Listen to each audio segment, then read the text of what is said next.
Satu.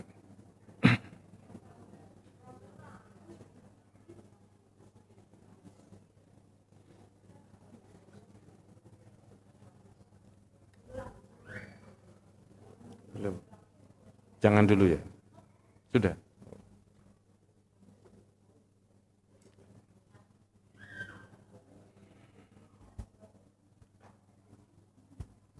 Nunggu jam 10.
Assalamualaikum warahmatullahi wabarakatuh. Bismillahirrahmanirrahim. Innalhamdalillah nahmaduhu wa nasta'inuhu wa nastaghfiruh wa na'udzu billahi min syururi anfusina wa min sayyiati a'malina. May yahdihillahu fala mudilla lahu wa may yudlil falan tajida lahu waliyyan mursyida. Asyhadu an la ilaha illallah wahdahu la syarika lahu wa asyhadu anna Muhammadan abduhu wa rasuluhu la nabiyya ba'dah. Allahumma shalli ala Muhammad wa ala ali Muhammad kama shallaita ala Ibrahim wa ala ali Ibrahim wa barik ala Muhammad wa ala ali Muhammad kama barakta ala Ibrahim wa ala ali Ibrahim fil alamin innaka Hamidum Majid. Amma ba'du. Ma'asyiral muslimin rahimani wa rahimakumullah, usikum wa nafsiya bi taqwallahi faqad faza man ittaqah. Ibu-ibu para jamaah yang dirahmati Allah Subhanahu wa taala. Kita ini membahas mengenai dua kalimat syahadat itu. Dua kalimat syahadat itu yang akan kita pertanggungjawabkan kehadirat Allah Subhanahu wa taala. Bagi orang yang tidak percaya ya tidak perlu menguraikan dua kalimat syahadat itu. Tapi karena ini kita mempercayai Allah itu ada yang menciptakan langit dan bumi dan kita itu menyembah kepada satu-satunya manusia dari tidak ada menjadi ada. Wallahu khalaqana wa razaqana wa lam yatrukna hamalan. Allah itu yang menciptakan kita, memberi rezeki kepada kita dan tidak meninggalkan kita begitu saja. Tapi kita diberi banyak rezeki ya oleh Allah itu. Kemudian tentang Nabi Muhammad, seorang Rasul yang kita yakini sebagai Nabi dan utusan Allah, tauladan manusia. Di dunia ini tidak ada orang yang namanya disebut-sebut terus melebihi Nabi, itu tidak ada. Dan dawuh-dawuhnya Nabi itu menjadi dasar hukum. Ya. Makanya orang yang sudah syahadat tentang Rasul itu salah satu maknanya adalah nusaddiquhu fima akhbaro, membenarkan yang dikabarkan oleh Nabi. Nuti'uhu fima amara, mentaati yang diperintah. Wa natruku ma naha anhu wa zajara, meninggalkan yang dilarang. Jadi dawuh-dawuhnya Nabi, ucapan-ucapan Nabi, persetujuan Nabi itu sekarang sudah terdokumentasi dengan rapi, banyak hal ya, menyangkut banyak kehidupan manusia itu. Bisa akidah, bisa ibadah, bisa hubungan dengan orang, bisa dengan keluarga, bisa dengan perdagangan, dan sebagainya. Oleh karena itulah kita akan, ya, makasih. Oleh karena itulah kita akan membahas mengenai jaminan dari Nabi orang yang akan memperoleh pertolongan itu, baik pribadi maupun kelompok. Karena zahirnya Nabi itu sendiri tidak akan bisa menang, tidak akan bisa sukses kalau tidak ada pertolongan dari Allah. Nah, begitu. Yang paling spektakuler adalah ketika terjadi perang apa? Badar. Jangan Diponegoro. Ya. Jumlahnya sedikit tapi bisa mengalahkan jumlah yang banyak, kelipatannya bisa 3-4 kali lipat. Siapa yang membantu? Allah. Dengan cara apa? Menurunkan malaikat untuk berperang membantu Nabi. Mudah-mudahan umat Islam di seluruh dunia juga akan diberi bantuan sama Allah kemenangan tadi ya. Nah sekarang kita bahas bagian yang keempat dalam kitab itu. Dalam bahasa aslinya man hiya at-ta'ifa al-mansurah. Siapa at-ta'ifa al-mansurah? Golongan atau kelompok yang mendapatkan pertolongan itu. Kelihatannya sederhana, tapi perlu diurai pembahasannya itu ya. Polanya kitab ini diberi nomor-nomor supaya orang itu gampang gitu ya. Nomor 1, nomor 2, nomor 3.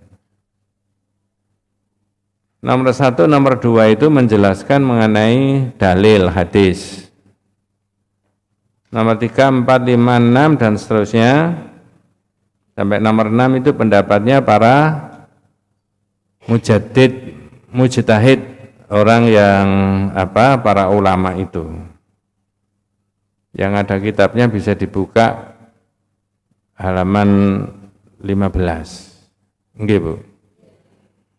Yang tidak ada ya bisa mendengarkan aja atau nimbrung sama temannya itu boleh. Kalau terpaksa ya senden aja nggak apa-apa itu. Enak memang senden. Nggak boleh, monggo silahkan. Kalau saya yang duduk di situ mungkin saya yang senden itu ya. Qala sallallahu alaihi wasallam la tazalu ta'ifatun min ummati zahirina 'alal haqqi la yadurruhum man khadalahum hatta ya'tiya amrullahi tabaraka wa ta'ala. Jadi senantiasa ada dari umatku, golonganku yang memperjuangkan kebenaran. Ya mudah-mudahan termasuk kita ya. Berjuang menegakkan kebenaran itu bukan terus berbaris bergagah-gagah membawa senjata, enggak. Orang duduk mempelajari syariat-syariat Nabi, kemudian mana yang bisa diamalkan, mana yang harus ditinggalkan. Itu juga salah satunya memperjuangkan untuk tegaknya yang benar itu. La tazalu ta'ifatun min ummati zahirina 'alal haqqi. Senantiasa ada dari kelompok umatku yang memperjuangkan kebenaran. Tidak membahayakan mereka orang yang menghinakan mereka. Ada kalanya orang yang memperjuangkan kebenaran itu dimusuhi enggak? Iya. Sampai sudah terasa? Loh, kalau belum berarti belum termasuk golongan yang mendapat pertolongan. Nanti ada Bu, itu Bu. Betul itu, bukan karangan saya, Quran itu yang bilang gitu. Tapi orang ngaji tauhid ini, naudzubillah min dzalik, tidak mencari musuh. Ya, enak itu orang begitu itu pikirannya. Ya, saya itu lebih dari 20 tahun tidak ada yang musuhi kok. Berarti belum termasuk golongan yang mendapat. Masya Allah, tidak membahayakan mereka orang yang menghinakan mereka sehingga keputusan Allah datang, artinya kemenangan. Dari sinilah Nabi itu memberikan jaminan umatnya itu Nabi, naudzubillah, serusak-rusaknya umat masih ada yang memperjuangkan apa? Kebenaran.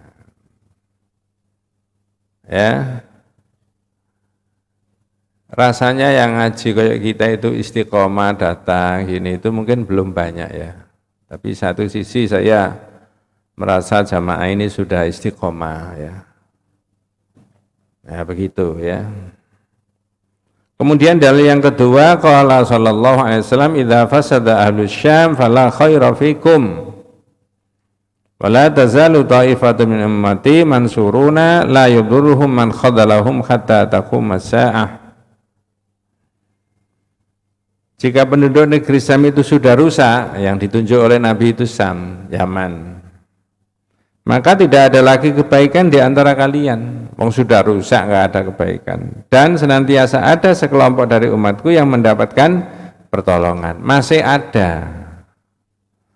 Sak jelek-jeleknya masyarakat itu masih ada, kata Nabi. Sama dengan itu tidak membahayakan mereka orang yang apa? Menghinakan mereka sehingga sampai pada hari kiamat. Hatta taqum as-sa'ah. Silih berganti orang yang memperjuangkan kebenaran itu selalu ada. Di negara kita saja ketika dijajah oleh Belanda, dijajah oleh Jepang, kemudian zaman merdeka, Orde Lama, Orde Baru, kemudian zaman reformasi, ya selalu ada fitnah-fitnah terhadap umat Islam itu, iya kan? Tapi kan tidak habis umat Islam itu. Mudah-mudahan semakin berkembang, Bu ya. Saya kasih contoh. Tahun 1981-82 itu saya sudah jadi guru di situ ya. Bahkan takdir Allah saya pernah jadi kepala sekolah. Jelek-jelek pernah jadi kepala sekolah saya ini ya. Apa hubungannya dengan perkembangan Islam itu, agama itu? Guru-guru di Muhammadiyah, guru-guru di NU, Ma'arif, teman-teman saya banyak di Muhammadiyah, teman-teman saya banyak di Ma'arif. Bu gurunya itu tidak ada yang jilbaban. Tidak ada itu. Apalagi muridnya. SMP, SMA, negeri itu swasta tidak ada. Masih Muhammadiyah, masih NU. Bahkan ada Menteri Pendidikan dan Kebudayaan saat itu yang namanya, oh ini masih muda semuanya, nggak tahu berarti. Dawo Yusuf, nggak boleh Bu, nggak tahu jenengan waktu itu SMA apa. Alasannya nggak seragam. Saya waktu kepala sekolah waktu itu, goncang, Muhammadiyah, NU apa itu goncang. Kok nggak boleh gimana itu? Nggak boleh. Tapi karena dakwah di mana-mana ada, lama-lama kemudian banyak orang yang pakai apa? Jilbab. Namanya tidak jilbab. Waktu itu apa? Kerudung. Ditambah lagi di mana-mana ada orang menyanyi di balik kerudung, begitu. Wajahmu kau sembunyi. Ya Allah, sekarang ini mudah-mudahan hidayahnya Allah diberikan kepada kita semuanya umat Islam ya. Rasanya kalau ada pertemuan ibu-ibu, walaupun itu bukan pertemuan agama, kalau enggak satrul aurat itu risih, betul ya? Risih. Kok ada? Kok iso? Ini kan saya menilai ini pertolongan dari Allah. Mudah-mudahan besok anak-anak kita, adik-adik kita juga begitu. Itu satu, pakai satrul aurah, menutup aurat itu tadi. Ngaji saja. Zaman saya mondok, tidak ada anak seusia saya itu hafal Quran. Makanya saya juga tidak hafal. Ya. Tapi sekarang banyak enggak? Kalau kita mau jujur, yang hadir ini ibu-ibu, mak-mak ini dengan putra-putrinya ngajinya bagus mana? Wis ketok. Nah, ini satu sisi disyukuri, ya, senang, Masya Allah ya. Mudah-mudahan besok ada yang dijadikan ulama besar anak cucu kita ya. Ya. Inilah yang saya sebutkan berdasarkan hadis tadi, idza fasada ahlus syam fala khaira fikum Wala tazalu ta'ifatun min ummati mansuruna la yadurruhum man khadalahum hatta taqumas saah. Kalau penduduk Syam itu sudah banyak yang rusak, tidak ada kebaikan di antara kalian, tapi senantiasa di antara umatku itu ada yang menolong kebenaran, tidak membahayakan mereka, orang yang menghinakan mereka, sampai pada timbulnya hari apa? Kiamat. Ya, nah begitu. Jangan khawatir. Satu sisi memang ini pikiran positif, bahwa umat Islam itu akan diberi pertolongan oleh siapa? Allah. Rasanya sepanjang negara ini ada Republik Indonesia itu tidak ada nama Muhammad minum khamr. Ngerti maksudnya? Tapi 2022 ada nggak nama Muhammad diundang untuk minum khamr? Coba. Itu menjunjung namanya Nabi apa menghina? Menghina. Khamr itu haram. Termasuk Muhammad itu nama yang suci, nama lebih-lebih yang disematkan untuk Nabi Muhammad ya. Satu-satunya orang yang diberi izin sama Allah memberikan syafaat bukan hanya kepada orang Islam tapi seluruh manusia. Namanya syafaatul uzma, syafaat yang paling besar. Kemudian yang nomor 3 ini para ulama ya, jangan bisa ikut merespon ya. Ibnu Mubarak mengatakan yang mendapat pertolongan itu siapa? Hum indi ashabul hadis. Halaman 16 ya. Kata ulama Ibnu Mubarak yang akan mendapatkan pertolongan itu adalah ashabul hadis. Ya. Apa bahasa Indonesianya ashabul hadis tadi? Para ahli. Lah kalau menurut Ibnu Mubarak yang mendapat pertolongan itu ashabul hadis, para ahli hadis. Jenengan ini termasuk ahli hadis apa bukan? Ahli hadis ta ahli hadas? Kalau ahli hadas itu bolak-balik hadas besar.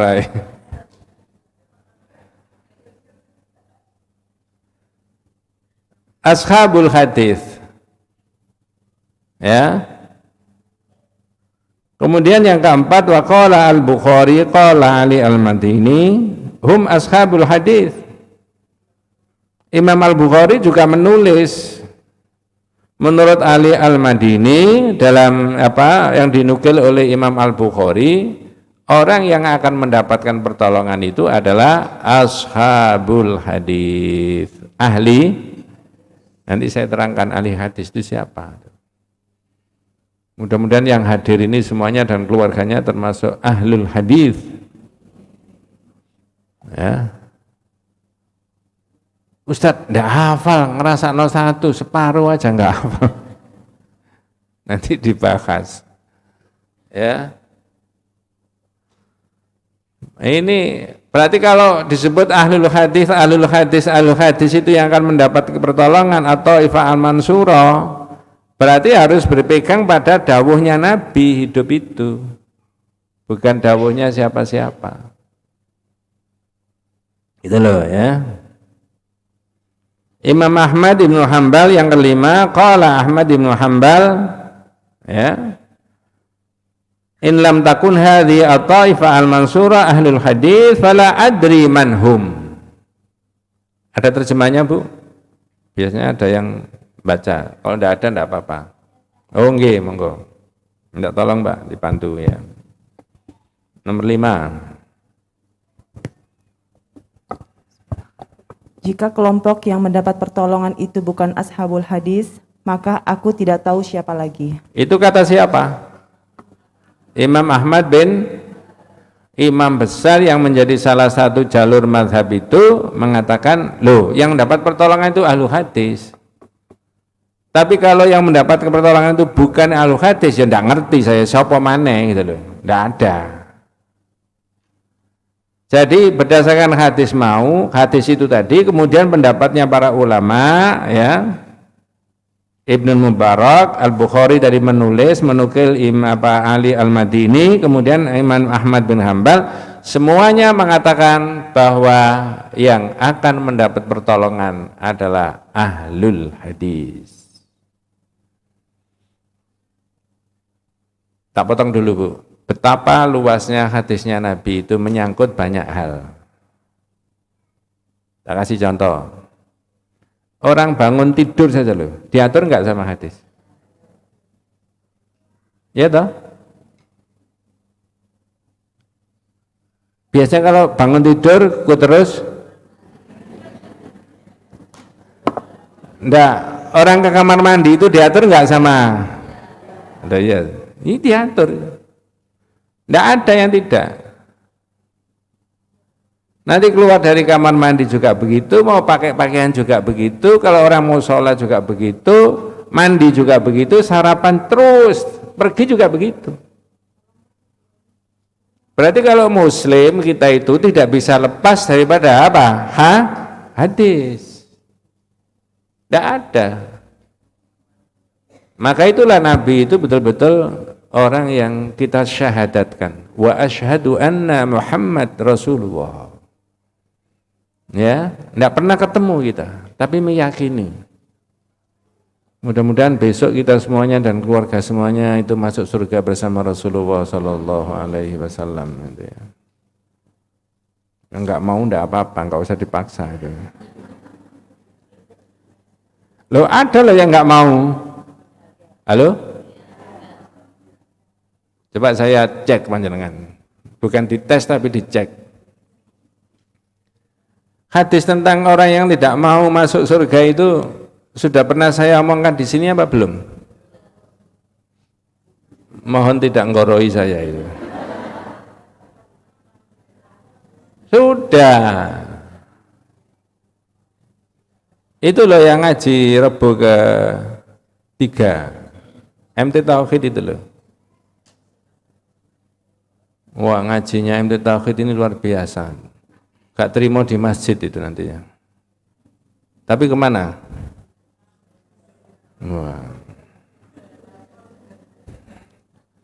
Wes, saya mengikuti aja. Masya Allah ya. Ada yang tidak mau itu. Saya ulangi lagi. Nabi dawuh kullu ummati yadkhulunal jannata illa man aba. Para sahabat, semua umatku ini akan masuk surga kecuali yang enggak mau. Kira-kira para sahabat penasaran enggak? Kira-kira ada pertanyaan enggak kepada Nabi? Gimana pertanyaannya?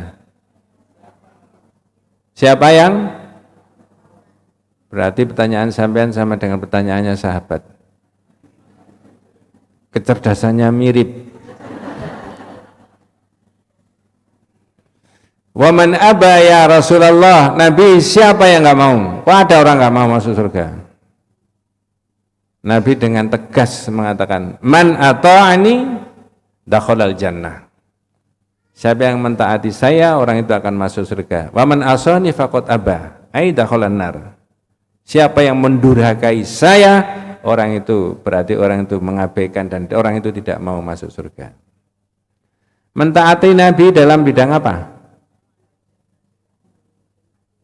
Akidah, ibadah, gampangnya dalam bidang apa? Agama. Kalau ada orang tanya sama saya, Ustadz dulu Nabi itu kemana-mana dakwah itu naik unta, Ustadz kok naik mobil sekarang? Enggak boleh Ustadz. Jawabannya? Boleh apa tidak? Boleh toh? Boleh. Yang diajarkan inilah harus bersumber yang dari siapa? Nabi. Perkara ustadznya datang ke sini naik apa saja boleh nggak? Karena Nabi diutus itu bukan ngurusi transportasi. Ya toh? Nabi tidak ngurusi transportasi, entah kamu naik perahu, entah kamu naik ini, bukan urusan saya. Tanpa saya kamu sudah mengerti. Tapi apa yang kamu ajarkan harus berdasarkan apa yang saya sampaikan, dawuh-dawuh, omongan-omongan saya. Itu ya. Nah, begitu. Makanya harus komitmen kalau sudah syahadat tentang Nabi itu mengikuti hadisnya Nabi. Wes, 6 sekarang. Imam Asy-Syafi'i. Yaqulu al-Imam Asy-Syafi'i yukhadibul Imam Ahmad antum alamu bil hadithi minni. Fa idza ja'akumul hadits sahihan fa'alimuni bihi hatta adhhabu ilaihi sawa'un kana hijaziyan au kufiyan au basoriyan. Mudah-mudahan besok anak cucu kita ada yang bisa membaca begitu-begitu ya. Ya saya jujur aja bahasa Arab saya juga tidak baik. Mungkin saja saya bacanya ada yang salah, tapi saya kan tidak tahu kalau salah toh. Ya. Iya, tidak ada orang sempurna itu. Apa Mbak terjemahnya? Monggo. Engkau lebih tahu tentang hadis daripada aku. Itu omongannya siapa? Ya, dimulai dari awal bacanya, monggo. Imam Asy-Syafi'i berkata kepada Imam Ahmad bin Hambal. Ini sama-sama ulamanya enggak? Terus Mbak, apa kata-katanya? Engkau lebih tahu tentang hadis daripada aku. Nah, coba mengakui kapasitas keilmuan sahabatnya enggak? Antum a'lamu bil hadits minni. Sampean lebih ngerti hadis daripada saya loh ya. Imam Syafi'i yang banyak pengikutnya termasuk di Indonesia itu. Tapi memang mengakui sahabatnya yang lain. Ya. Lalu gimana kata Imam Syafi'i kepada Imam Ahmad bin Hambal? Maka bila sampai kepadamu hadis yang sahih, beritahukanlah kepadaku. Nah, berarti orang sekelas Imam Syafi'i haus tentang hadis enggak? Merasa dia kurang enggak? Kalau sampean? Masih lumayan ya. Jangan-jangan enggak kurang Ustaz. Imam Syafi'i saja yang nulis berpuluh-puluh kitab yang pendapatnya menjadi rujukan banyak orang. Rasanya sampai sekarang 2022 tidak ada sarjana S1 S3 pun yang bisa menandingi kecerdasannya Imam Asy-Syafi'i. Itu pun masih mengakui Imam Ahmad bin Hambal. Antum alamu bil hadithi minni. Anda lebih tahu hadis daripada saya. Tapi kalau sampean tahu fa idza ja'akumul hadits sahihan, kalau sampean menemukan ada hadis sahih, fa'alimuni, ajarkan kepada saya. Berarti antar para ulama ini saling tukar menukar ilmu enggak? Mohon maaf, apa saling menjatuhkan? Kalau sampean lihat di YouTube kira-kira saling menjatuhkan apa gimana ya kira-kira? Coba akhlaknya itu di situ. Ya? Enggak boleh. Tidak sependapat enggak apa-apa, tapi jangan mengolok-olok orang lain. Ya? Jenengan bisa melacak apa kata bahasanya sekarang jejak digital. Ya, naudzubillah bukan karena saya, itu di YouTube itu tulis nama saya insya Allah keluar itu ya. Najik Ihsan dengan berbagai variasinya, ya. Ya. Saya enggak pernah, insya Allah enggak pernah. Yang lebih afdal itu harus mengatakan kalau nulis, kalau mengatakan al-faqiru fil ilmi, saya ini fakir dalam masalah ilmu itu. Enggak punya, ini ilmunya Allah. Orang Imam Syafi'i aja begitu. Nah, sekarang itu di YouTube itu Masya Allah, istighfar saja rasanya itu kalau saling mencemooh itu ya. Betul itu. Sampai mata itu diomongkan coro Jawa. Ya. Gak ndelok itu loh. Matamu gak ndelok itu. Coba ustadz dengan ustadz yang lain itu begitu. Bener itu. Wis kepala nggak usah dilihat aja sampai. Ya. Begitu ya. Apalagi mohon maaf saya tidak membahas itu. Besok itu terjadi perbedaan penetapan Idul Adha. Itu kalau tidak disikapi dengan baik. Saling mengolok-olok enggak? Sholat apa ya mene? Sholat apa? Sholat duha ini yang belum Idul Adha. Kata yang satunya, poso apa? Wis riyo kok poso. Iya toh? Udah, ada itu bukan orang bodoh-bodoh yang itu. Nah, tinggal nanti bisa nggak duduk bareng mencari solusinya. Mestinya itu bukan urusan kita yang di atas sana. Ya. Makanya di dalam Islam itu ada doa Rabbi zidni, terusnya coba saya tanya, apa artinya Rabbi zidni ilma itu? Ya Allah tambahkanlah aku apa? Itu doanya anak TK apa S1? Kalau profesor boleh nggak berdoa itu? Berarti maknanya walaupun sudah gelarnya profesor, ilmu itu masih kurang. Wong saya ini ngaji tauhid di satu tempat itu ada profesor ikut di situ kok. Tapi bukan profesor tauhid. Kalau profesor tauhid saya tidak bisa ngomong kira-kira begitu ya. Itu loh manusia itu di situ. Jadi saya ulangi, Al-Imam Asy-Syafi'i yukhatibul Imam Ahmad, berbicara atau menyampaikan kepada Imam Ahmad bahwa mengakui tentang keilmuannya Imam Ahmad sebagai ilmuwan hadis. Tapi kalau sampean tahu ada hadis sahih maka ajarkan kepadaku. Lanjut Mbak. Dari mana hadis itu? Monggo. Sehingga aku bermahzab dengannya, baik hadis berasal dari Hijaz, Kufah maupun Basroh. Basroh. Waktu itu Lamongan belum tertulis di situ makanya nggak disebutkan. Karena daerah penyebaran Islam baru sekitar daerah situ. Dan hadis menyebar kemana-mana dibawa para sahabat. Sahabat apal hadis bawa sana, sahabat ini apal hadis sana. Mungkin yang apal sana itu tidak tahu, yang hadis dibawa ke sana tidak tahu. Itu mungkin bisa itu. Ya. Itulah agama kita, alhamdulillah penyebarannya di negara kita ini cukup bagus. Walaupun nada-nadanya banyak orang tidak senang dengan apa? Islam, yang sering dipakai dengan istilah apa? Islamofobia, anti terhadap apa? Islam. Tak tambahi, tidak ada hubungannya dengan tauhid. Yang ini semuanya harus ngerti. Berapa ini jumlahnya ini? Ada 75? Nah. PBB, apa PBB itu? Jangan keliru, pajak bumi dan bangunan. Perserikatan itu sudah mendeklarasikan tanggal 15 Maret hari anti Islamofobia. Artinya apa? PBB sudah menyatakan tidak boleh di dunia itu anti Islam. Karena itu adalah hak asasinya manusia untuk beragama. Orang Islam juga tidak boleh, jelas rasanya tidak ada Islam anti agama yang lain, tidak ada. Ngerti maksud saya? Jadi mestinya Islam itu dapat perlindungan hukum di dunia internasional. Karena PBB sudah mendeklarasikan 15 Maret sebagai hari anti Islamofobia. Tidak boleh anti Islam.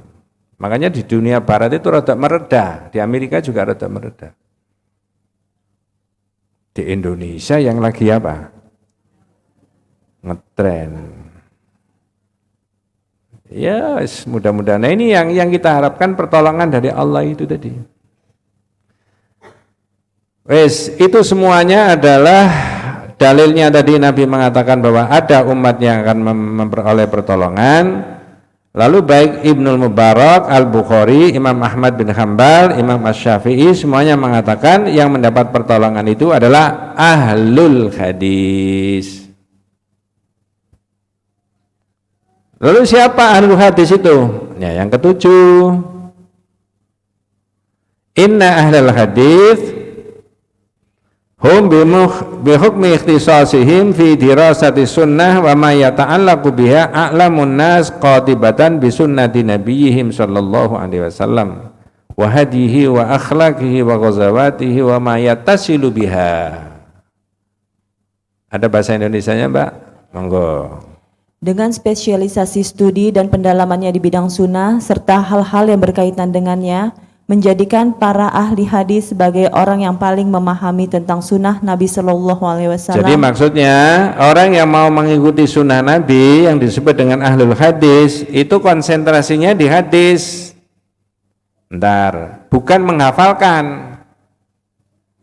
Tapi apa? Mengerti hadis lalu diamalkan. Misalkan orang minum, ya, itu kalau berdasarkan hadis harus pakai apa dulu? Tangan kanan, terus baca apa? Bismillah. Orang tidak hafal hadisnya tapi langsung praktek. Ngerti maksud saya? Mah, Bu, minum aja kok pakai duduk, pakai tangan kanan kiri kan bisa. Misalkan langsung diglok gitu aja kan bisa. Ya, saya ini mau jadi ahlul hadis. Ngapal dong hadis? Enggak. Lah kalau jenengan pakai ngapal ini ya enggak mari-mari nanti, bukan tidak termasuk ahlul hadis kan gitu ya. Ahlul hadas. Ya toh. Tayammun, membiasakan at-tayammunu. Membiasakan yang kanan dulu. Orang pakai baju, tangannya yang dimasukkan dulu yang mana? Kanan. Itu bukan karena kebiasaan, karena hadisnya begitu. Halo? Terus pakai sandal, pakai sepatu, disunahkan yang mana dulu? Tayamum. Misalkan ya, ini batas yang suci itu ya. Nah, sandalnya di sini. Yang kiri itu di sini menghadap sana, mau turun ini. Yang kanan 2 meter dari sana. Dari tempat ini. Tak tanya. Umumnya masyarakat itu dipakai yang kiri terus engkle gitu ya. Gitu tak? Kalau ibu-ibu mungkin enggak, apalagi yang sepuh nanti tipu. Umumnya kan begitu kan? Mestinya, Mbak, tolong sandal saya lemparkan sini. Loh, itu kan bisa dipakai dulu. Oh enggak, saya mau jadi orang ahli hadis. Bisa enggak begitu? Itu contohnya itu loh. Masya Allah. Enggak hafal kita hadisnya, enggak hafal. Tapi itu yang kita lakukan. Supaya kita ini dari sisi ini, kita itu termasuk ahli apa? Oh banyak Bu. Ayo tanya, apa yang enggak ada di hadis? Semuanya ada. Loh, itu loh, ya. Macam-macam. Bingung Bu? Saya sudah bicara setengah jam. Kalau bingung istirahat. Ya. Jadi yang ketujuh tadi menyebutkan dengan spesialisasi studi pendalaman di bidang sunnah serta hal-hal yang berkaitan dengannya menjadikan para ahli hadis sebagai orang yang paling apa? Memahami tentang apa? Sunnah Nabi. Ya iya. Matan itu isi hadisnya enggak hafal kita itu. Enggak hafal. Tapi langsung apa? Praktek. Caranya gimana? Ya itu taklim, ngaji, baca buku, ikut taklim ini dan sebagainya.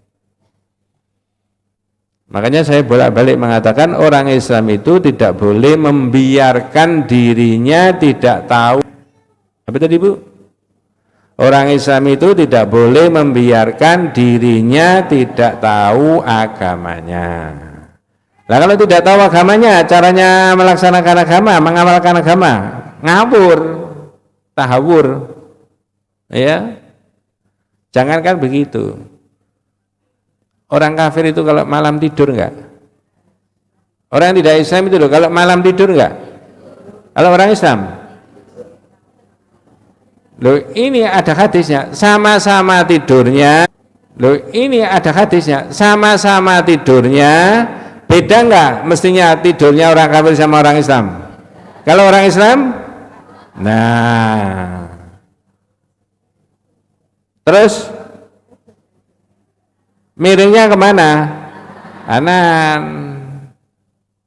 Ya, Ustaz, kalau sama suami podonganane lah ini Ustaz. Ya paling tidak itu memulai tidur lah itu loh. Lalu para ahli, para ilmuwan itu meneliti mengapa kok begitu, mengapa kok begitu, mengapa kok begitu, silakan aja. Itu loh. Ya tidur aja diatur kok. Masya Allah, gitu loh. Lalu orang yang mendalami hadis tadi, orang yang lebih tahu tentang sunnahnya Nabi, wa hadihi wa akhlaqihi wa ghazawatihi wa ma yatasilu biha. Apa Mbak? Monggo.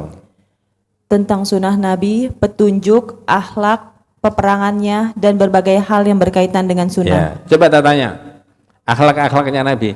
Nabi dulu dalam berdakwah itu kira-kira pernah dicaci maki orang enggak? Apa Nabi balik mencaci maki mereka? Kalau pakai bahasa Surabaya, andai kata Nabi itu dirai-rai, balik ngerai-ngerai enggak? Raimu itu. Apa kira-kira Nabi balik ngerai-ngerai? Mohon maaf, saya selalu mengajak diri saya dan kita semuanya, jangan berbantah-bantah dengan orang yang kita tidak punya ilmu. Lebih baik diam kalau dicaci maki orang itu. Bu, Pak, enggak boleh begitu Pak, ya kita sama-sama saudara. Nah itu loh maksudnya. Sikapnya begitu kan enak. Apa jenengan sudah pernah saya ceritani bahwa ada ketika Nabi dakwah 1 tahun, 2 tahun, 3 tahun di Mekah itu, lalu Nabi dianggap apa istilahnya apa ODGJ orang ya wis, itu halusnya gitu. Apakah ketika Nabi berdakwah itu 1 tahun, 2 tahun, 3 tahun, 4 tahun, terus Nabi ngomong gini-gini gitu, dianggap orang kafir saat itu Nabi, oh ini mengidap ODGJ? Apa kira-kira begitu waktu itu? Iya toh?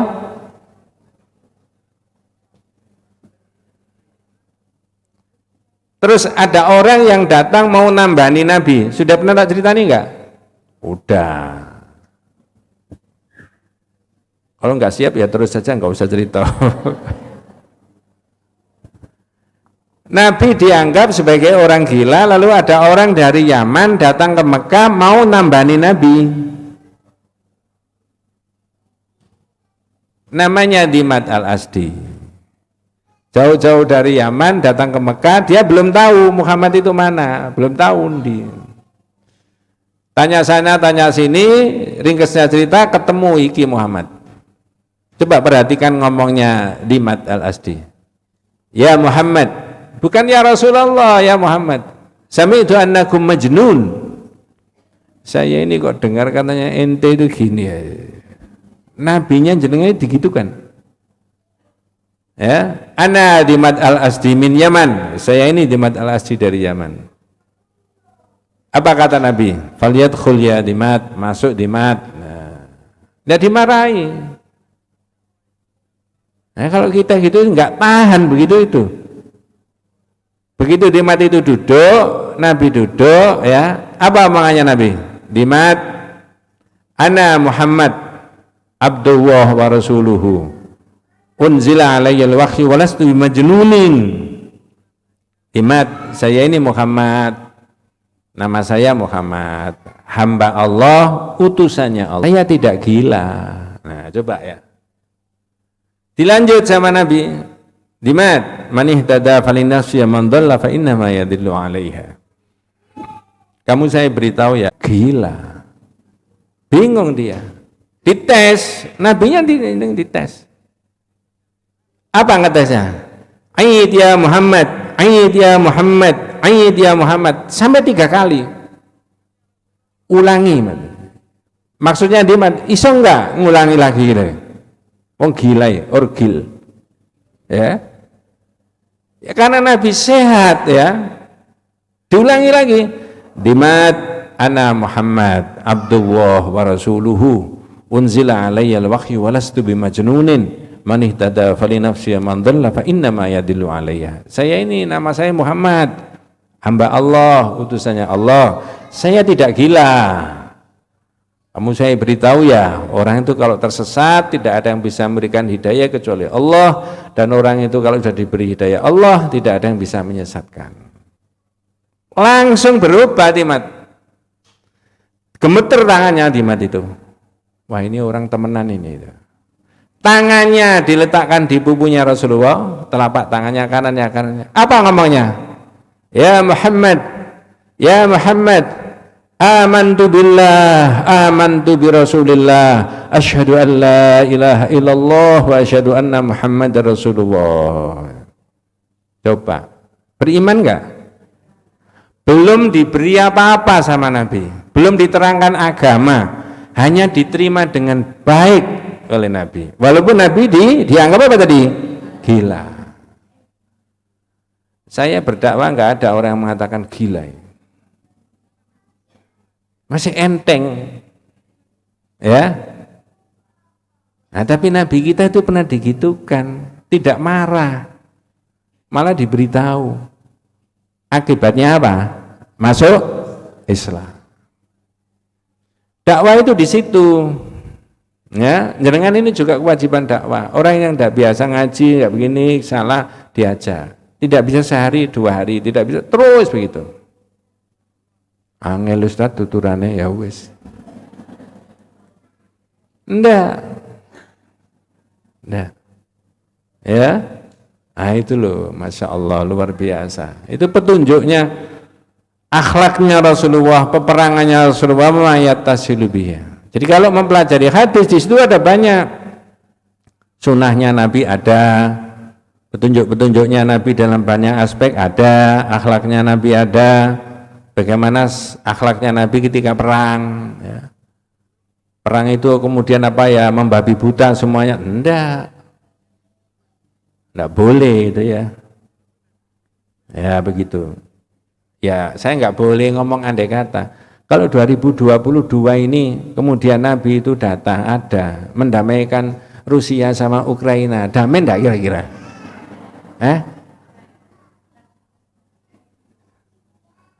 Ya, andai kata itu ya. Ya sembuh lah. Ya dikumpulkan Presiden Ukraina, Presiden apa namanya, Putin, Rusia, diajak ngomong gini, diceritakan. Kira-kira damai enggak kira-kira? Damai.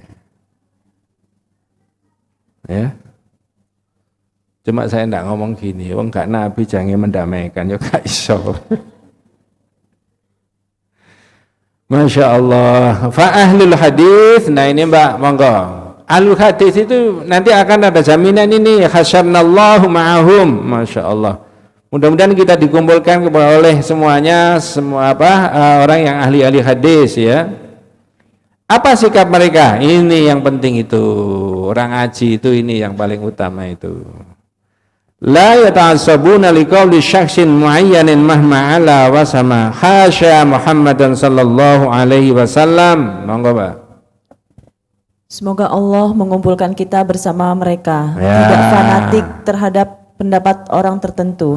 Jadi ahli hadis itu enggak fanatik. Enggak fanatik.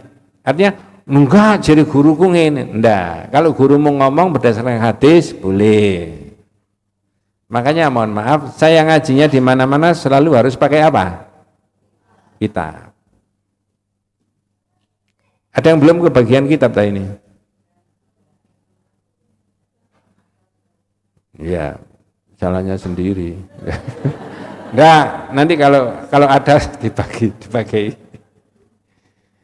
Gini Bu, maksudnya enaknya bawa kitab itu ya. Bisa dibaca-baca enggak di rumah? Bisa dibaca suami, dibaca adik, dibaca kakak ya. Saya sering menawar, kalau ada yang tidak setuju dengan isinya kitab, tolong bawa sini ketidaksetujuannya. Nanti kita bahas bareng. Jangan menyala-nyalakan. Saya dapat infak uang tapi sudah habis itu. Sudah habis saya belikan kitab semuanya, saya bagi cuma-cuma, majelis sana. Tiba-tiba ada orang transfer ke rekening saya itu 2 juta. Ustaz ini tolong di jariah kitab. Orang memberi kitab ini jariah enggak? Iya. Ya. Saya catat semuanya ini. Terus gimana Bu pertanggungjawabannya? Saya enggak. Oh enggak, sudah saya serahkan Ustaz aja dibagi siapa. Saya bagi termasuk ke ke Bangil kalau enggak salah, Bangil Lamongan. Banyak loh itu. Saya kasih 5, saya kasih 6, saya kasih 7 gitu. Masya Allah ya. Wis. Jadi ahlul hadis tadi la yatasabuna liqauli syakhsin, tidak fanatik pada pendapatnya seseorang. Makanya seyogjanya di mana-mana Pak Ustadz, Pak Kiai, dengan segala hormat saya, kalau ngaji mestinya harus pakai apa? Kitab. Ada dalilnya, itu lebih enak ya. Itu makanya tidak boleh fanatik. Bayangkan saya disuruh datang ke sini 1 jam ngobrol ngalor ngidul ya. Enggak ada yang dipegang, enggak ada yang dicorek-corek gini, enggak ada yang ditulisi. Kira-kira 10 menit aja panjenengan itu melihat saya kelihatannya 2, Saudara. Ngerti maksudnya? Loh Pak Ustadz tadi kok 1 kok kelihatannya 2. Matanya digini-gini kan masih kelihatannya 2 saja.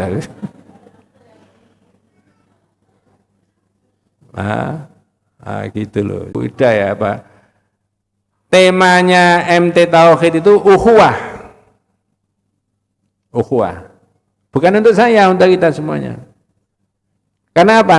Orang Islam itu kalau ada saudaranya umat Islam itu yang lain itu terpuruk ya, susah ini senang, itu munafik, tidak boleh. Itu al-farahu bihazimatil muslimin. Kok ada orang Islam itu saudaranya umat Islam yang lain terpuruk, susah malah seneng gitu. Itu loh, tidak boleh. Gitu maksudnya. Mudah-mudahan MT Tauhid ini merupakan wadah ukhuwah dari semua organisasi, semua yayasan yang ada di situ.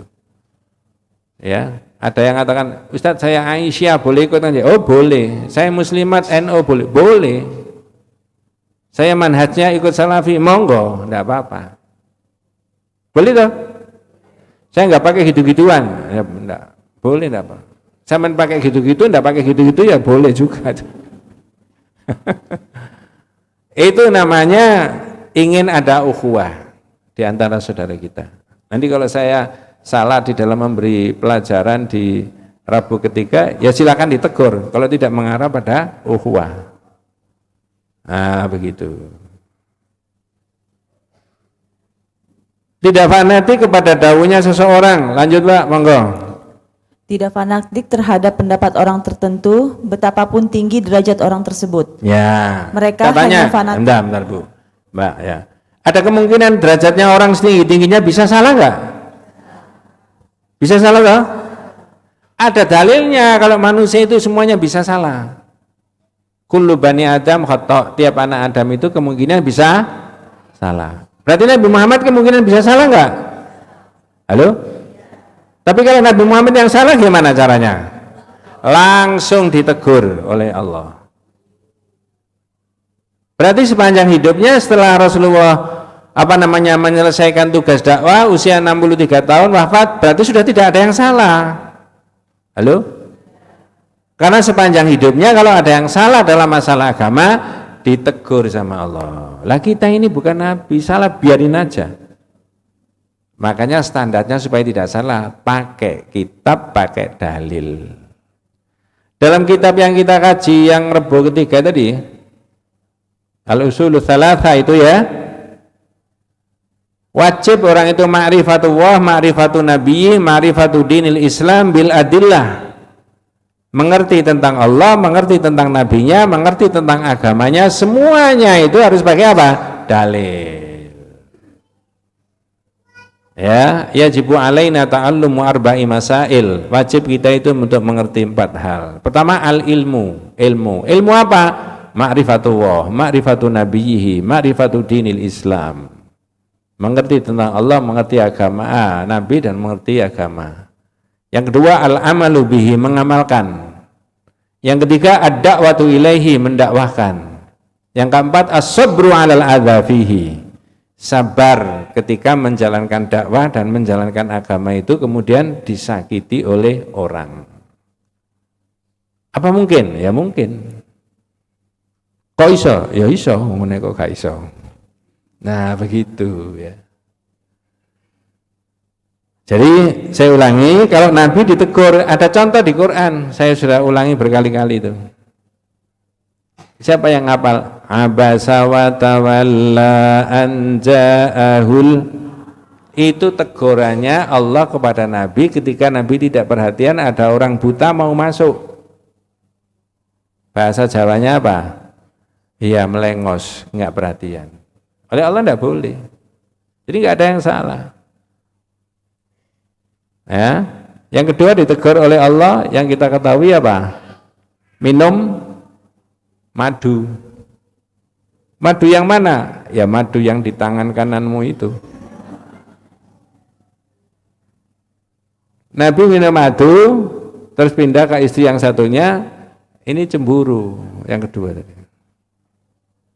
Ya, Nabi bilang ya sudah kalau begitu saya tidak minum madu, haram. Padahal madu itu kan halal kan? Tegur sama Allah. Ya ayyuhan nabiyyu, wahai Nabi, lima tuharrimu ma akhalallah. Kenapa kamu mengharamkan yang dihalalkan Allah? Tabtaghi mardhata azwajik, semata-mata mencari ridho istrimu saja. Nah, itu pelajaran buat kita juga sekarang ini. Satu, bahwa Nabi itu tidak pernah salah karena setiap andai kata salah langsung diapakan? Tegur. Nah, standarnya panjenengan itu dan saya supaya tidak salah yang hajinya pakai ini dalil.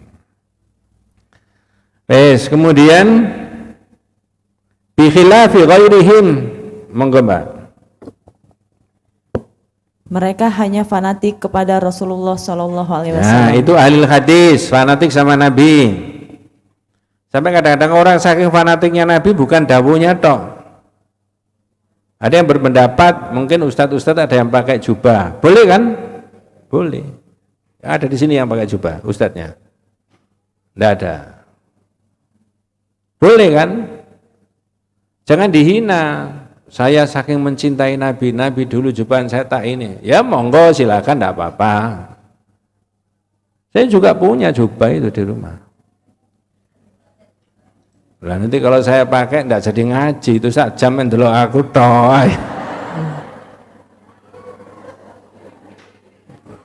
Ustadznya tampil beda. Berpuluh-puluh tahun tidak pernah, sekarang kok jubah. Masya Allah. Lanjut Mbak, moga bi khilafi ghairihi mimman la yatamanna ya ila ahli hadis wal amal bihi fa innahum yata'assabuna li aqwali a'immatihim wa qad nuhuhum an dzalika. Monggo. Berbeda halnya dengan mereka yang tidak tergolong ahli hadis. Coba yang tidak ahli hadis gimana? Monggo. Dan mengamalkan kandungan hadis. Yang tidak ahli hadis dan tidak mengamalkan kandungan hadis, mereka fanatik terhadap imam-imam mereka. Padahal para imam itu melarang hal tersebut. Ya, makanya ada pikiran begini. Kita orang mengikuti pendapatnya Imam Syafi'i, boleh nggak? Boleh. Imam Maliki? Boleh. Imam Hambali? Boleh. Jangan begini. Indonesia itu harus Imam Syafi'i, tidak begitu. Kalau begini mungkin lebih benar, di Indonesia itu mazhabnya Imam Syafi'i lebih diterima, boleh toh? Tapi Indonesia itu harus Imam Syafi'i, boleh nggak begitu? Enggak. Jadi tidak fanatik, ya enak kalau begitu. Tapi jangan salah paham, orang ikut di yayasan, di organisasi boleh. Tapi tidak boleh fanatik. Ya. Andai kata ada pendapatnya organisasi yang dikoreksi oleh organisasi yang lain, boleh diskusi. Kayak Imam Syafi'i tadi sama Imam Ahmad. Antum lebih tahu hadis dari saya, ajarkan sama saya. Nah, begitu loh. Nah, alangkah bagusnya kalau kemudian yang masalah penetapan Idul Fitri, Idul Adha, kemudian Ramadan bisa duduk bareng. Argumentasinya masing-masing menurut ilmu, menurut hadis, menurut ini, menurut itu dan sebagainya. Harus jiwa besar. Mana yang lebih rojeh itu ya. Lanjut Mbak, terusnya. Padahal imam-imam mereka melarang tidak boleh fanatik. Lanjut. Sebagaimana para ahli hadis fanatik terhadap sabda-sabda Rasulullah SAW. Kalau ahli hadis fanatik sama itu. Tak kasih contoh, tapi ini sudah pernah saya omongkan. Boleh tidak saya omongkan lagi? Jujur saya nggak hafal hadisnya, tapi ada. Saya pernah lihat itu. Kalau pagi-pagi orang buat kopi susu ketika tidak puasa, tapi belum diminum, kecemplungan laler karena nggak ditutupi. Laler hijau, weng plung. Tak tanya, kalau ahlu hadis diapakan? Ditenggelamkan, terus dibuang. Boleh nggak diminum? Perkara orang nggak mau nggak apa-apa. Tapi itu kalau ahli hadis. Kalau ahlu ra'yi pakai akal, pakai ilmu, waduh belum diminum, kecemplungan lalat. Diapakan ya? Gua nggak mana? Nah sekarang saya tanya, pada umumnya masyarakat muslim itu pakai yang mana? Dibuat nggak mana? Atau dicemplung no? Lalu dibuang lalatnya diminum. Ya, yang pada umumnya diapakan?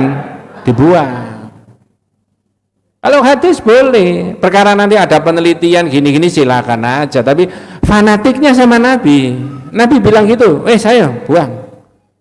Loh ya apa? Ojo ya apa? Sing gak oleh iku diombe sak lalere pisan. Nah itu.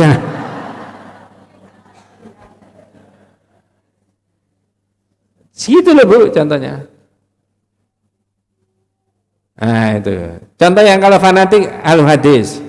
Ada nggak sunahnya Nabi kalau misalkan ada Satpol PP atau tentara, TNI, polisi yang sepatunya di atas lutut ini? Pergi jauh misalkan begitu. Waduh ini waktunya mepet, kita mau sholat jamaah. Situasinya begini, saya harus menolong orang, di sana ada bencana. Sholatnya wudhunya gimana? Dilepas sepatunya atau digerujuk aja nggak usah dilepas? Diapakan? Diusap. Yang diusap di atas apa bawah? Atas. Boleh nggak dipakai sholat? Boleh. Kalau pakai akal yang diusap mesti yang mana yang dibersihkan? Bawah. Kalau pakai hadis? Atas. Loh itu contohnya. Enggak hadisnya Nabi gitu kok. Nah, cuman hadis itu nanti ada ilmunya, pengembangannya banyak, ini macam-macam, ada perbedaan ini dan seterusnya dan seterusnya. Ya. Ada macam-macam ilmu di situ. Tapi ini kan secara global bahwa orang itu harus fanatik sama siapa? Rasul. Kalau fanatik sama madhab, madhab itu tidak bisa memberi syafaat. Understand? Madhab itu tidak bisa memberi syafaat. Tapi kalau kita fanatik sama Nabi, Nabi itu bisa memberi syafaat nggak? Oh pasti. Pasti. Loh di situ loh enaknya orang ngaji itu, Masya Allah. Jangan kalau tadi laya-laya di rumah habis nggak dengar begini-begini, nggak tahu, ya kan? Makanya saya selalu motivasi, kenapa sih kok ngaji? Timbangan lapor turu tok ndoma, jangan. Itu ndak boleh. Kenapa Bu kok ngaji? Ini sunnah, perintah, saya harus mumpung masih sehat. Kan begitu kan? Nah, jangan pertimbangannya kenapa ngaji? Daripada di rumah mari masak masih ini lapo paling ya turu. Nah itu enggak boleh, harus diniati datang ya. Males ada doanya apa? Bismillah Allahumma pekso gitu ya, dipekso. Loh orang itu dipeksa itu bisa loh ya, dipeksa diri sendiri ya, paksa ya itu loh. Imam-imam mujtahid tadi melarang fanatik kepada mazhabnya, tidak boleh. Lanjut Mbak. Kama yata'assabu anul hadith li aqwali nabiyihim fala ajaba yakuna anul hadith hum at-taifah al-mansurah. Nah ini wal firqah an-najiyah, itu yang jenengan garis bawahi, monggo. Karenanya tidaklah mengherankan jika ahli hadis adalah kelompok yang mendapat pertolongan dan golongan yang selamat. Ahli hadis inilah apa namanya? Kelompok yang akan mendapatkan apa? Pertolongan. Jadi kalau menghafal hadis ya nggak mungkin, tapi mengamalkan saja. Lanjut.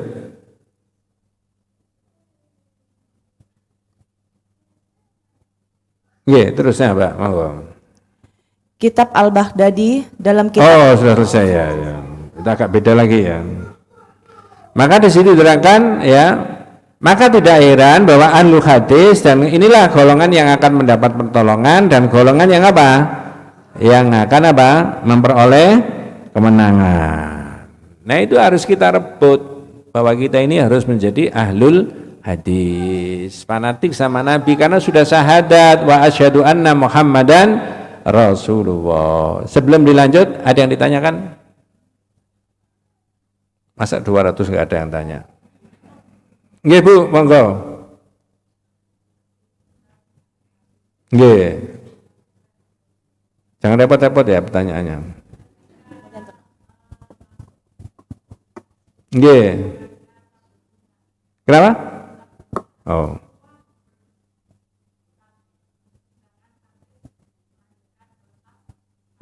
Ya.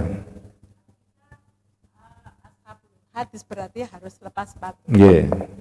Padahal di situ semuanya tidak ada satupun yang melepas sepatu. Ya, husnudzan aja. Mungkin belum sampai makna hadis itu pada yang bersangkutan. Jadi gini yang ditanyakan. Kalau kita ini mau jadi ahlul hadis, berarti semua aspek kehidupan itu harus standarnya pakai apa? Hadis. Yang ditanyakan ketika masuk di kuburan. Betul Bu ya? Iya. Ya. Memang ada dalilnya. Seyogyanya dilepas apa? Sepatu. Lebih-lebih kalau orang di sela-selanya kuburan. Ya. Tapi menurut saya sebaiknya juga dilepas lalu masuk. Tapi kadang-kadang ini orang itu males begitu itu. Tak kasih perbandingan. Memang ada dalilnya itu melepas sepatu. Tak kasih perbandingan. Apakah disunahkan oleh Nabi ketika orang mau tidur orang itu wudu? Pakai membayar enggak wudu itu? Enggak toh? Ada pajaknya enggak? Wes, jangan tersinggung, ini bukan jenengan. Banyak orang melakukan itu atau males? Nah, di situ. Ya. Saya pernah ngomong sama keluarga, ada sunahnya Nabi kalau mau tidur dibersihkan dulu, kemudian wudu supaya tidur itu dalam keadaan suci bersih. Lu lah gak ngantuk, loh hadisnya Nabi kok dibantah. Kan bantah hadisnya Nabi tuh. Ya memang sesaat itu ketika orang wudu ya mesti nggak ngantuk kan. Tapi kalau sudah selesai itunya kan mesti tertidur. Nah itu contoh perbandingan. Banyak orang mengerti tapi tidak mengamalkan. Nah kitab ini maksudnya yang sudah dimengerti tentang hadis apakan? Amalkan. Gitu maksudnya Bu. Berarti itu merubah aturan yang upacara di Bukan merubah aturan, tapi orang ini tidak mudah-mudahan karena tidak tahu saja Bu. Mudah-mudahan karena tidak tahu. Makanya tadi saya katakan, apa boleh orang Islam itu membiarkan dirinya tidak tahu agamanya? Jawabannya, tidak boleh. Ayo, kalau jenengan tadi 1 jam ini tidak duduk di sini mendengarkan itu, ngerti nggak ada karakteristik daripada ahlul hadis? Nggak ngerti. Nggak ngerti. Makanya buka kitab, ikut taklim, tanya ini, itu, dan sebagainya. Kira-kira begitu Bu, wallahu a'lam. Makasih. Yeah. Banyak lagi Bu. Tadi saya kasih contoh minum, tak kasih contoh tayamun tadi ya, mendahulukan yang apa? Kanan. Ya. Ini semuanya ada dalilnya. Pakai sandal Pak, jangan panjenengan. Nah, saya saja kadang-kadang itu tergoda. Enak pakai yang kiri dulu karena yang kiri di dekat sini. Iya toh? Tergoda. Tapi ingat begitu kata Rasulullah, harus pakai yang apa? Kanan. Ada tempatnya yang kiri makanya di mana? Ada. Ya, yang kiri didahulukan yang kemana? Saya masih ingat, mudah-mudahan itu sebagai ilmu dari orang itu yang menegur saya itu. Ya, jamaah haji itu kan pakai gelang zaman dulu ya. Nggak tahu sekarang pakai gelang apa enggak itu ya. Saya pakai gelang yang kiri. Saya nggak pakai jam tangan tapi gelang. Ya. Waktu di Arafah ketemu sama orang Mesir. Tanya sama saya, pakai bahasa Arab. Ya, saya jawab juga bahasa Arab. Tidak saya terangkan bahasa Arab daripada saya menerjemahkan langsung aja. Ya. Saya tanya, Nah, itu loh ilmu dari orang siapa saja bisa diambil. Bukankah ketika Rasulullah dahar atau minum atau ini? Enggak, fi kulli syai, semuanya. Terus dia ngomong hadisnya gini. Sejak itu saya tidak pernah pakai apa saja dengan pakai apa? Kiri. Selalu pakai apa? Kalau di televisi YouTube itu jenengan tahu ada Pak Ustadz, Pak Kiai selalu pakai jam tangan yang kanan. Berarti jenengan harus Pak, oh ini ngerti hadis orang ini. Mesti pakai yang apa? Kanan. Ayo tak tanya, umumnya orang itu pakai yang kanan apa yang kiri? Kiri. Itu tradisinya barat apa hadis? Barat. Wis mulai besok berubah kabeh.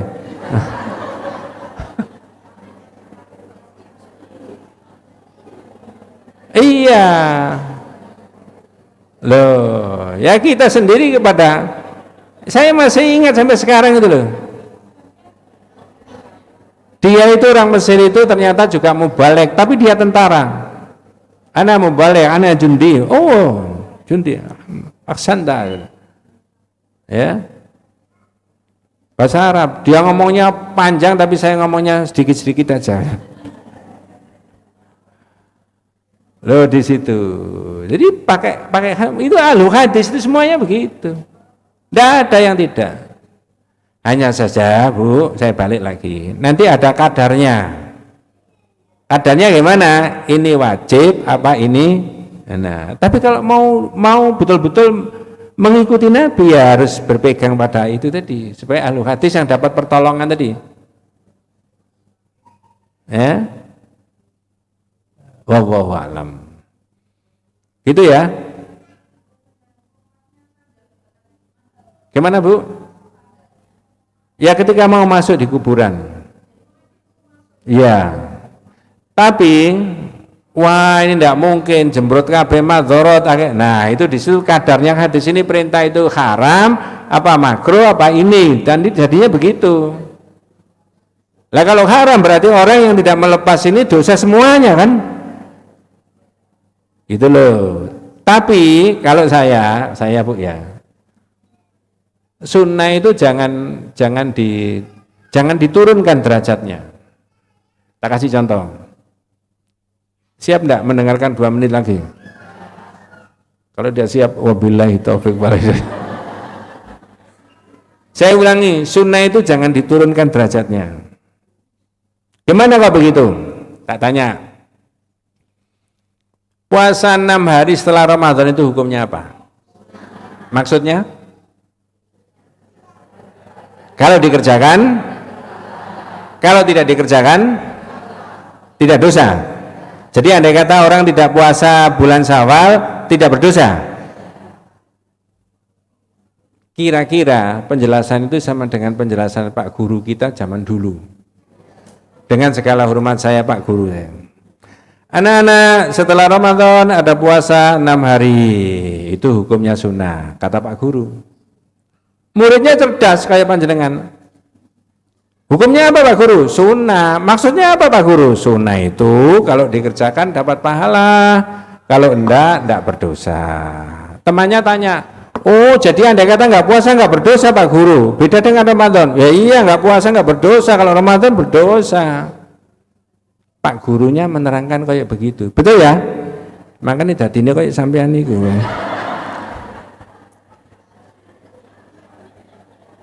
Bentar Bu, belum selesai ini Bu. Beda dengan Pak Guru yang menerangkan begini, anak-anak ada puasa 6 hari di bulan Syawal, boleh berturut-turut, boleh tidak, selang-seling. Hukumnya apa Pak Guru? Sunnah. Maksudnya apa Pak Guru? Kita ini kan umatnya Nabi, harus mengikuti sunnahnya Nabi. Siapa lagi yang akan mengikuti sunnahnya Nabi? Wong kita besok mengharapkan dapat syafaatnya Nabi kok. Puasa 30 hari bisa kok, kenapa 6 hari aja tidak bisa? Mulai besok mari kita puasa mengikuti sunnahnya Nabi.